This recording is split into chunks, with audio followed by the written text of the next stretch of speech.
Hey guys, welcome back to another episode of the Mind Muscle Connection podcast.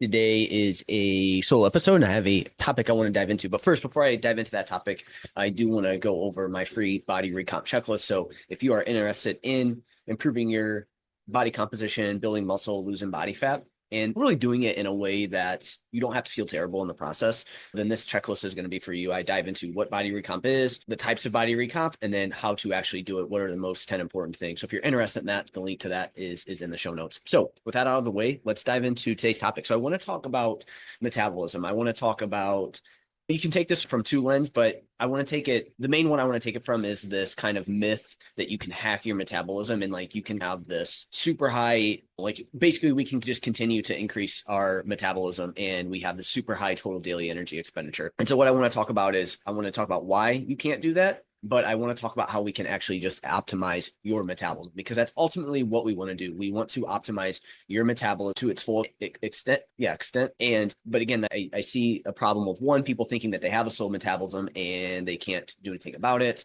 And I also see people on the other side where they think they're going to be able to just continue to eat 6,000 plus calories and stay shredded. That's a dream, but unfortunately there is a little bit of genetics at play here. But what we can do is maximize your metabolism or optimize your metabolism. So a lot of programs and social media influencers are going to try to sell you on the idea that your metabolism is like damaged or it's broken, and that with the right hack, reverse diet, supplement, meal plan foods, or training program, you can drastically speed it up and you can get to this point to where you eat 6,000 plus calories and stay shredded. But unfortunately, spoiler alert, that is just an illusion. Some people are naturally going to have a quote unquote faster metabolism, but some are going to have a quote unquote slower metabolism. Okay. This is very genetic and we'll talk about that, but no one is able to eat whatever they want, whenever they want, as often as they want, while trying to stay as lean as they want. Okay. This is, people think there's this magic formula that's going to allow that. Your metabolism isn't going to work like that. Okay. It doesn't know if it's slow or fast. It's just going to know what it needs for your metabolism. Okay.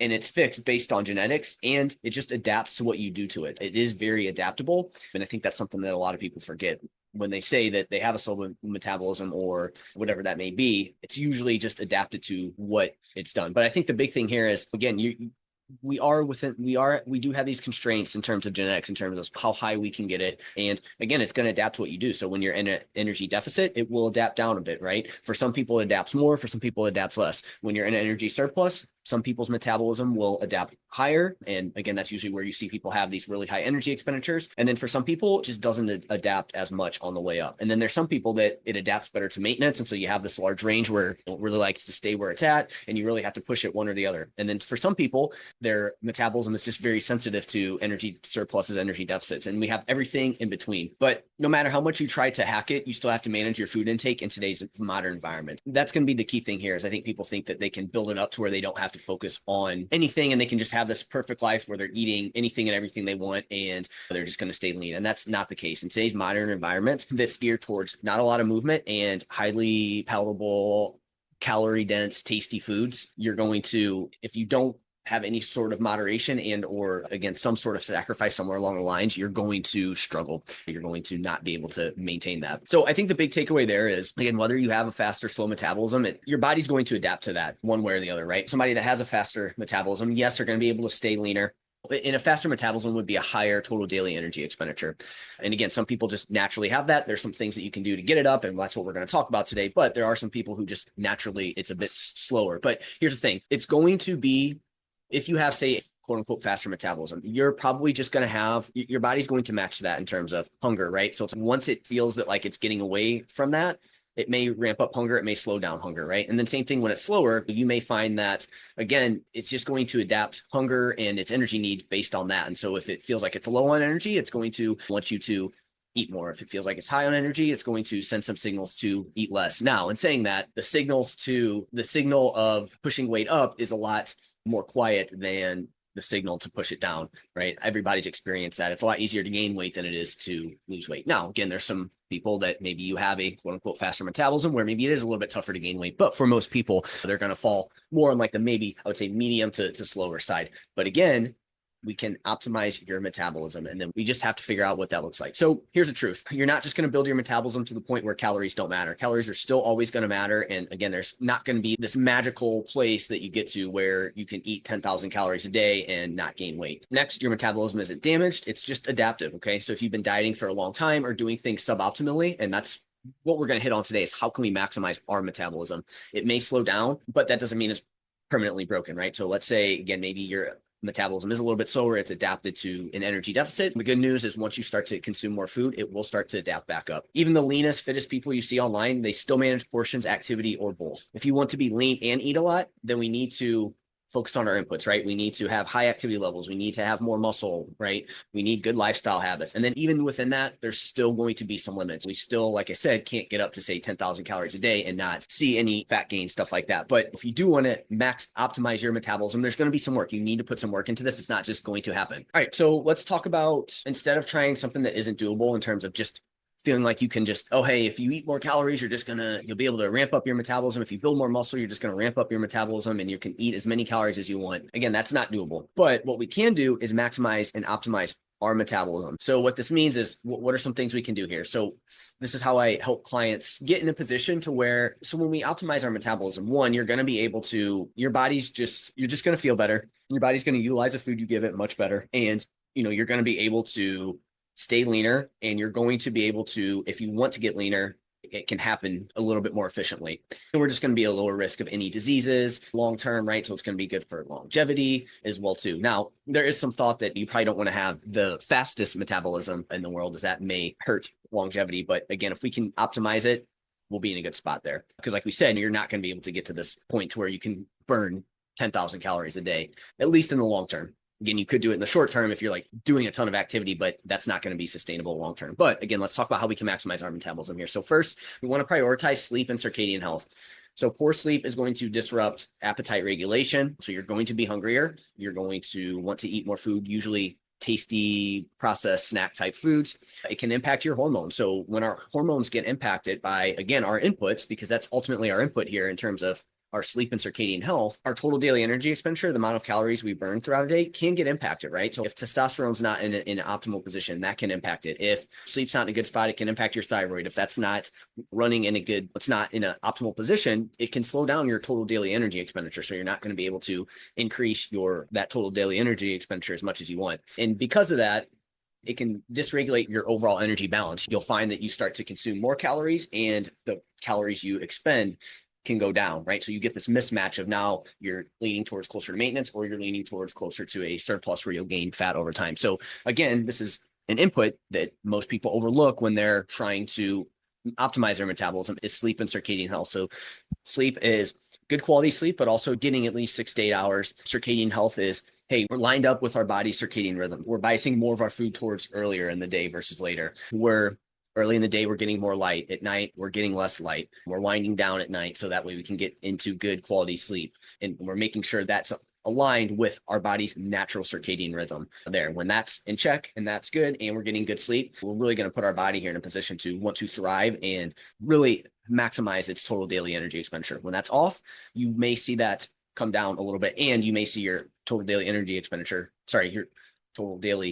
energy intake come up a bit. So next, we want to look at managing stress, right? So again, stress, this isn't all stress. We want to manage our stress. So we want to have a good, healthy balance of good stressors. You're going to have some stressors that maybe quote unquote are good, but it's how we manage them and just making sure that we don't let stress run rampant in the body. So we're managing our overall stress load, because when that's out of whack here, one, is going to impact your sleep. And two, we needed to think that, okay, so training is a good stressor on the body. We want to apply that stressor, but it's just, again, when we have so many stressors coming in on the body and we're trying to apply training, it's like our body, that's where we can run into issues. But training in itself can help you handle more stress, right? So it's that trickle down effect. And same thing with sleep. Sleep can help you handle more stress as well too, right? If we're chronically stressed, if we're not taking time to wind down, we're not ever getting in that relaxed state, we're also getting poor sleep on top of it. Again, you're not going to get as much out of your training, but we also aren't able to handle as much training, right? So it's that catch-22 there and that's why I say we want to apply the right stressors. But again, chronic stress can increase cravings. Many people may in the short term feel like they don't want to eat as much,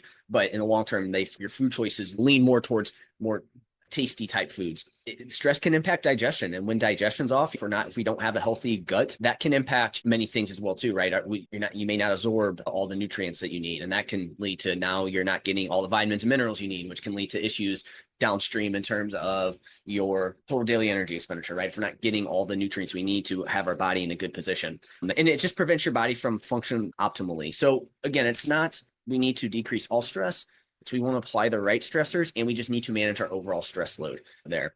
So we want to lift weights too. Okay. So building and maintaining muscle is energy intensive, and this helps support a healthier metabolism. So one, it's going to give your body a place to go. You're going to partition your calories much better. Muscle is energy intensive to build and maintain. So you are going to see a slight uptick there. And then just having more muscle in general is going to lead to a small increase in your total daily energy expenditure. And then also too, it allows you to stay at a little bit of a higher body weight, but a healthy body composition, which in turn is going to keep your metabolism a little bit higher. Again, lifting weights, it's going to have these direct effects, but it's also going to have a ton of indirect effects on your total daily energy expenditure. So again, we want to make sure we build some muscle.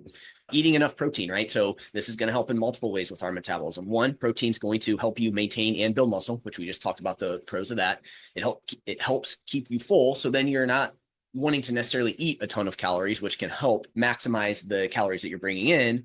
And it has a higher thermic effect of food compared to carbs and fat. So you're also getting a small uptick in total daily energy expenditure by consuming protein. And it's not, again, I don't want to say this, again, it's not going to be anything where it's like 2,000 calories, but we're talking at least a couple hundred calories per day if you go from, say, low protein to a higher protein. And again, that will scale upwards. Now, does it continue to scale upwards, or does the body get smart to where it's like once you hit a threshold that burns off a little bit? I don't know, but I think if we aim for around 1 gram to 1.5 grams per pound of body weight, you're going to see some good return on investment there. And then beyond that, is it worth doing more? Who knows? Again, that's a trial and error thing. There's other issues of going super high protein that you could run into. But at the end of the day, if we eat enough protein and maybe even go a little bit higher than that 1 gram per pound of body weight, you're going to get all these things, and you may see your total daily energy expenditure come up indirectly and directly from eating more protein. So we want to improve our diet quality and avoid nutrient deficiencies. So lacking key nutrients can negatively impact metabolism. So if we're not getting the nutrients that our body needs, the vitamins and minerals that our body needs, there's going to be some downstream effects here of that, where again, the body's just not going to run optimally, and it's going to have an impact somewhere along the chain to where, again, whether that be now it's going to have a downstream effect on your thyroid, it's going to have a downstream effect on your hormones, whatever it may be, it's a downstream thing here that could be causing this. And so again, this is going to come from having a nice, well-versed diet and not having hey, I'm tracking calories, but I'm just eating like packaged goods all the time. I'm eating high protein snacks, Lenny and Larry's cookies, not to pick on them specifically, but stuff like that, protein bars, just nut butters, all those things like that, where people try to hack their calories. Again, another one would be like Halo Top ice cream. People try to fit all these kind of sweets in, and then they hit their calories and their macros aren't bad, but their diet quality, fiber is not good. And again, maybe they're hitting fiber, but it's coming from a lot of these sources, right? Low carb tortillas, but we're avoiding, or we're not getting in all the nutrients that we need. So we want to make sure we get a nice, well-rounded diet as well, because that's going to help, ensure that your body runs optimally here. Because again, this is something where you're fat loss dieting, you're not getting as many vitamins and minerals in. And again, you think you have a slow metabolism, but then you're also not getting in all these nutrients, and that's going to impact it. We want to support gut health. So proper digestion and nutrient absorption are essential for metabolic function. So we already talked about that. Stress can be something that can impact that. Lacking poor gut health can lead to issues where you can't absorb your nutrients, right? Like we talked about, and that can lead to issues like B vitamins are like a big one, where if you do have some gut issues, potentially like you may not be absorbing all that. And again, we know that if that's happening, you're probably impacting your total daily energy expenditure. So we want to make sure we support gut health. What does that look like? You probably don't want to have a ton of bloating all the time. You want to be fairly regular with your bowel movements. You want to have good quality bowel movements, and you want to probably avoid times where like you just have like a ton of gas and like pain and distension and stuff like that. If that's going on, there's something going on from a gut perspective that needs to be worked on, whether that be stress management, right? So it comes back to that. That can be helpful. Slowing down when eating, the foods that you eat, staying away from certain foods that may have a little bit of a higher risk of GI issues, and whatever that looks like for you. Sleep's going to be something that can impact it. Again, like too much training compared to recovery. Again, if we talk about that high stress load on the body, that's going to be something that can impact your gut health. So we want to make sure that's in a good spot. Next, we want to stay active outside of the gym. Your metabolism doesn't just depend on a 1-hour workout. Your daily movement is going to play a huge role here. So this is one that I feel like we really can have the biggest impact on what we do from day to day. All these other ones, I think they're going to have a big impact. A lot of them are going to be, as we've talked about, somewhat indirect. This is going to be super direct, where it's like, hey, if we can stay more active outside of the gym, you're going to see a huge uptick in your energy expenditure. And this is the one that they look at metabolism adapting to fat loss or whatever it may be. When you look at metabolism, this is in people maintaining weight long term and whatever it looks like, your subconscious movement and just having a generally active lifestyle. You're avoiding long periods of time of sitting. This is the one that you could probably mess with, say, anywhere from 300 to 1,000 calories potentially. So this is the lever that you can pull that has the biggest one. Now, in saying that, obviously, the more calories you burn from, say, movement outside of the gym and the more active you are, that's going to be more time that you have to commit to that. So you just have to make sure that fits your lifestyle or not doing something that is becoming a huge burden. But generally speaking, being more active is going to help you in this process. So we want to make sure that we're getting as much movement as we can outside of the gym. In today's world, I don't think it's ever a bad idea to just get more, really stay as active as you can. And again, that's going to be something that really can have a huge impact in increasing your total daily energy expenditure. But the key is going to be, you need to match your energy intake with that, right? If you're trying to just move a ton and then you also are someone that's like scared of any amount of fat gain, so you don't eat a lot and you're like trying to stay super lean, or you feel like that's going to get you lean, and what we'll talk about here in a minute, that can potentially be an issue, right? Where if you're in a calorie deficit, that's not going to maximize your metabolism. You do need to make sure that your food matches that, but this should allow you to get to that point. Now, again, the key is still having good diet quality, still getting enough protein, still weight training. Like, those are all things that we still need to do here in this process. We don't just want to move a ton and then now we're still not getting all the nutrients we need in, because what will happen there is you'll move a ton and now you get all these high calorie dense foods. It's easy to overeat that amount, and you're still getting all these nutrient deficiencies because you're not eating a high quality diet on top of it, and you're not going to be maximizing your metabolism. You're going to be getting less out of that increase in movement. And again, if you're already going out of your way to do that, you might as well try and maximize it. The next thing we can do is stop always dieting. So constant calorie restriction can slow metabolic rate over time. Your metabolism is going to thrive when it isn't always in a deficit. So this is why I was saying where you have to be careful with doing a ton of movement, because if you also don't eat to match that, your body you'll probably be in a deficit. And what's going to happen there is, so two things. You're going to be in a deficit. And so when we're in a deficit, again, we know that our metabolism isn't maximized. Our body has this mechanism called energy compensation, where when you're in a energy deficit, the extra activity you do isn't like a 1-for-1 thing where, oh, hey, you moved X amount and you burned, this is just hypothetical numbers here, 500 calories. Your body may find ways to decrease that somewhere else along the chain, right? So it's okay, that activity burned 500 calories, but really because you're in a deficit, your body may have only actually burned as a net total 350 from that, something along those lines. So you're going to get less return on your investment there by being in a deficit. But then again, also when you're in a deficit, what can happen is your metabolism downregulates, right? That kind of matches that energy expenditure, especially on the way down. And now you're not actually in a deficit anymore, but now you have this lower calorie amount. And so again, we're not maximizing our metabolism. So we need to get away from that. Figuring out what that looks like there's some troubleshooting that goes onto it. But again, those are the two things that can potentially happen if we are dieting. Okay. You want to look out for those two things. I'm just trying to think if there's anything else I wanted to say on that particular one. But I think the big thing is, hey, let's avoid always fat loss dieting. So those are things we can do to maximize our metabolism. If we do that, again, you're going to be able to find that if you do all those things, are you ever going to be able to just eat 5 pizzas a day and have an amazing physique? No. But what you'll find is you'll have a lot more flexibility than you think. You'll be able to enjoy things more. You're not going to stress over every single calorie that you eat, but it requires that we work on those things. And this is why it's super important, with all my clients that I work with. This is why I take that 5-pillar approach, right? We're looking at your training. We need to make sure the training matches up with what we're trying to do. We're not just getting a random training stimulus of just burning more calories. It needs to be strategic, and it needs to have a reason for what we're doing. We need to get a adaptation from that. Nutrition. Our nutrition is strategic based on those things, right? Hey, for some people, and let me add one more thing, and actually being at too high levels of body fat is also going to be something that is not going to maximize your metabolism. So in that situation there, you heard, oh, Jeff said, don't be in a deficit because that's not going to maximize my metabolism. You still are going to want to do that, because in that point, you getting down to a healthy body composition is going to help maximize your metabolism. Okay. I guess I should have added that in. That was my mistake there. So again, we want to look at that, right? That's super important. But the key is, now you don't want to always be in that energy deficit. Once you get to a healthy body composition, then you can shift away from that, and you need to get to more regular amount of calories, right? So that's where, from the nutrition perspective, we're matching our energy intake based on where the client's at and where they need to go. So again, if you're on the leaner side and you've always been there and you've always been a chronic dieter, for you, we need to slowly work your calories up, focus on adding muscle, getting you to a point to where your body feels more comfortable, right? Getting out of that energy deficit. For someone who's overweight and has higher levels of body fat. For you, we need to get you to a higher body fat level, and that's going to require an energy deficit. So again, from a standpoint, it's very